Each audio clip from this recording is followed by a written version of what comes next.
in my life. I think I tried to prove my life. Yeah. Let's go! Let's go! Bernard, any reaction? Any reaction? So if we go past five rounds, it's a wrap. It wasn't a Danu, so many people, bro. The overhand right. Jake's got a tough chin, dude. I think he does whatever he wants after this. He just has such big balls, dude. He had to keep moving. That was the only strategy. People are gonna say he ran around the ring. They don't know. They don't understand fucking boxing. You showed a ton of heart, right? Ton of heart. Just let me know your thoughts on Jake going 6 rounds with AJ. You know, the fact that he did that, it was good because you know we didn't think it was going to go 6 rounds. We thought it was going to go 2. So the fact that he made 6 rounds is an accomplishment for Jake Paul.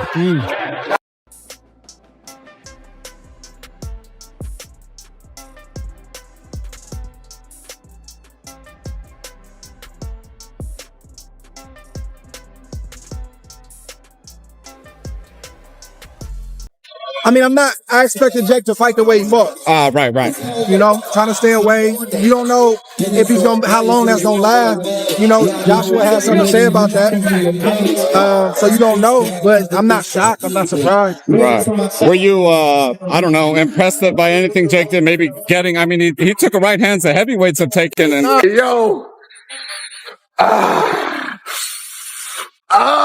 don't mind me. Just smoking on that Jake Paul pack. Honestly, Jake Paul, trash. Tommy Fury, trash. Knocks out Jake Paul in the 6th round. He had multiple knockdowns throughout this fight. A little bit of a weird, scrappy fight. Even the referee had to pause the fight in about the 4th round and say, listen, the fans didn't come to pay for this crap.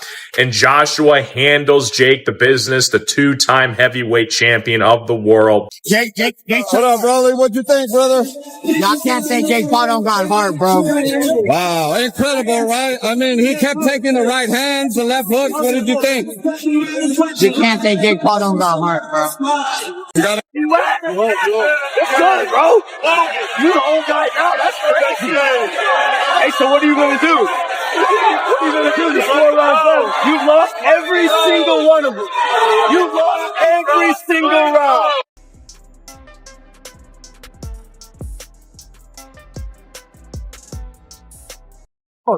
Was it a little too long to get done, or? When you fight someone like that, it moves around a lot, then you have to try and pick your moment to make your shots. Yeah. That's what he did, so congratulations to Joshua. Man, and credit. Rugby attacking you, but he had to do what he had to do to survive, and he did that. So, you know, it's very difficult to go in like, you know, out the ring for 14 months and just be razor sharp with a guy running. And so, yeah, probably 2 or 3 rounds more than expected, but.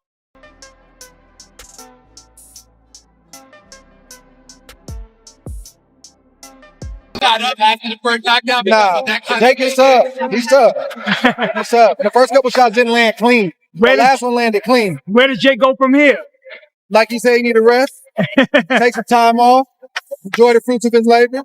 Say what you want about Jake Paul, but that boy is a real showman. He got some real clean hits off, but I'm not gonna lie, what really got him down bad was the fact that he got gas, bro. That was really it. He got so gassed. But one thing I think this fight did is it gained him a little bit more respect amongst the boxing community. The real shock is how close chaos came before the inevitable collapse.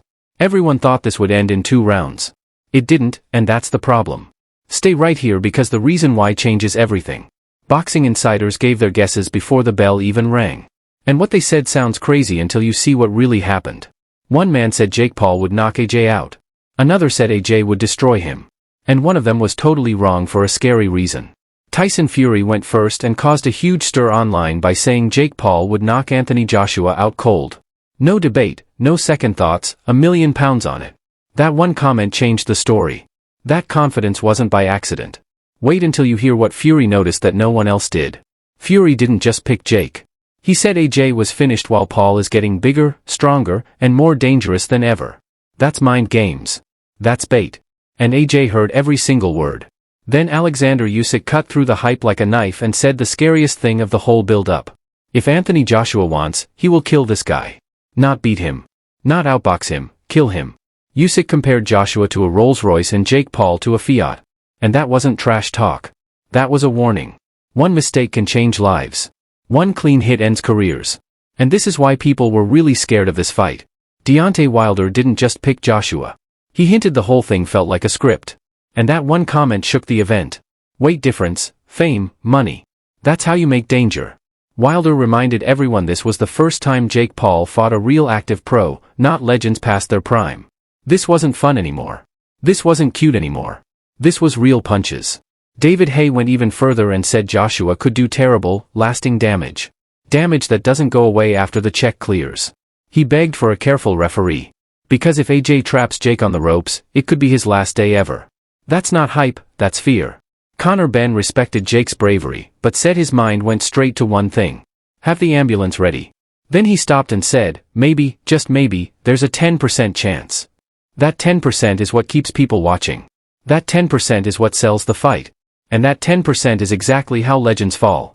Roy Jones Jr. brought it back to the cold truth and said, you don't outbox Anthony Joshua. You bet your life on one big hit. Joshua trained for this since he was a kid. Jake didn't. And confidence doesn't close that gap. Roy said Jake knows AJ has been knocked down before. And that thinking is dangerous because it makes you believe miracles can happen again. But here's the brutal question. If you had trouble with Tommy Fury, how do you beat Anthony Joshua? Lennox Lewis made it simple and said this should be easy for AJ. And when legends agree, history usually happens that way. Eddie Hearn said no smart boxer would say no to this fight. Too much money, too much fame, too little risk for Joshua.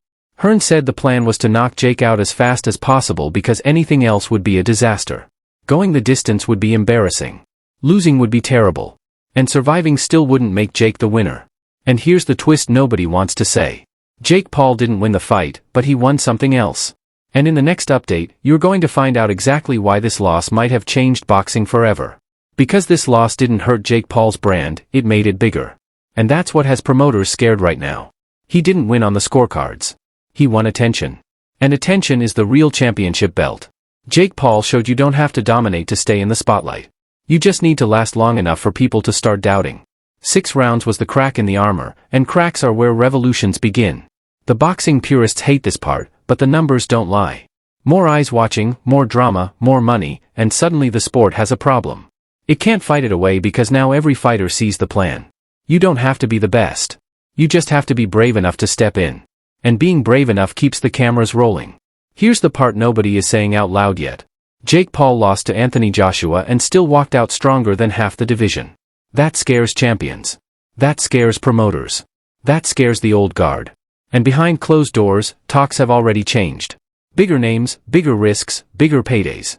Because if Jake can survive AJ, who's really untouchable anymore? This is where boxing quietly changes. Skill matters less. Momentum takes over, and the next fight you hear about is going to sound impossible because this fight proved one thing for sure. The line between show and sport is gone. And once that line is gone, there's no going back. So when the next announcement drops, don't act surprised. When another undefeated record is put in front of Jake Paul, don't blink because the machine has tasted blood. And in the next breakdown, I'm showing the exact opponent being talked about right now. Not the one they want you to expect, the one they hope you won't see coming. I mean, I didn't expect Jake to fight the way he fought. Right. You know, trying to stay away. You don't know how long that will last. You know, Joshua has something to say about that. So you don't know, but I'm not shocked. I'm not surprised. Right. Were you, I don't know, impressed by anything Jake did? Maybe getting he took a right hand the heavyweights have taken.